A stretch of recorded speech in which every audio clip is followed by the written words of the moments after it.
तर जय शिवराय, दंडवत प्रणाम। आज आहे कार्तिक पौर्णिमा आणि मी आलेलो आहे वडनेर भुजंगला। ज्यांना माहिती नाही त्यांच्या माहितीसाठी सांगतो, कार्तिक पौर्णिमेच्या दिवशी वडनेर भुजंगला खूप मोठी पालखी निघते। आम्ही आलो तेव्हा पालखी निघायला वेळ होता, म्हणून आम्ही देवाचे दर्शन घेतले। देवाचे दर्शन घेतल्यानंतर आरती सुरू झाली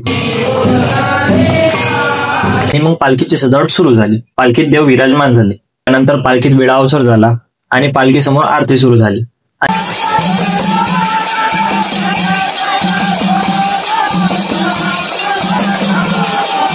आणि त्या टाइमला इतकं प्रसन्न वाटत होतं, ती प्रसन्नता जगात दुसऱ्या ठिकाणी कुठेच नाही भेटू शकत। त्यानंतर पालखीला सुरुवात झाली आणि वाजत गाजत पालखी श्री दत्त मंदिरात आणण्यात आली। त्यानंतर या ठिकाणी आरती व पालखीची पूजा वगैरे। त्यानंतर पालखी वटेश्वर मंदिराकडे निघाली।